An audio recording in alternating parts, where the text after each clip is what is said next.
చెప్పినారు, మీకు అందరికి గుర్తుందో లేదో. ఏం రా కథ అంటే, ఒక గ్రామంలో ఒక కుక్కను చంపాలనుకున్నాడంట. కానీ ఆ కుక్కను చంపితే గానీ గ్రామస్తులు అందరూ వాడిని కొట్టి చంపుతారంట. కాబట్టి వాడు ఏం చేసినాడు, రోజు ఒక 10 మంది కూర్చునే కాడికి పోయి ఒరే అది పిచ్చి కుక్కరా అని చెప్తాడంట. మళ్ళీ ఇంకో గుంపు కాడికి పోతాడంట, ఒరే ఆ కుక్క నిన్ననే ఒక ముసలోని గడిచిదిరా అని చెప్తాడంట. మళ్ళీ ఇంకో గుంపు కాడికి పోతాడు, ఒరే ఆ కుక్క నిన్ననే చిన్న పిల్లోని గడిచిదిరా అని చెప్పి వన్ పైండే ఆ కుక్కను చంపుతాడంట. చంపితే గ్రామస్తులు అందరూ అబ్బా పిచ్చి కుక్క చంపిపోయింది రాన్నారంట.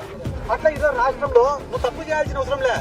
రోజు ఒక 4 టీవీ ఛానళ్లలో వీడు ఆడదాం ఆంధ్రాలో 100 ఎత్తినాడు, వాడు 300 ఎత్తినాడు, వాడు 400 ఎత్తినాడు, వీడు మైనింగ్ లో ఎత్తినాడు, వాడు క్వార్ట్స్ లో ఎత్తినాడు, వాడు లిక్కర్ లో ఎత్తినాడు అని చెప్పి ఒక్క పథకం ఇవ్వకుండా డైలీ అన్ని ఛానళ్లలో జగన్ సార్ ఏం సార్ కరెంట్ ఛార్జీలు పెంచినారు కదా అంటే కేరెడ్డి భాస్కర్ అరెస్ట్, ఏం సార్ తల్లికి వందనం ఇలా మీరు అంటేనే 2 రేపు ఎల్లుండో సిద్ధార్థ రెడ్డి అరెస్ట్, 3వ రోజు మా రాజన్న అరెస్ట్.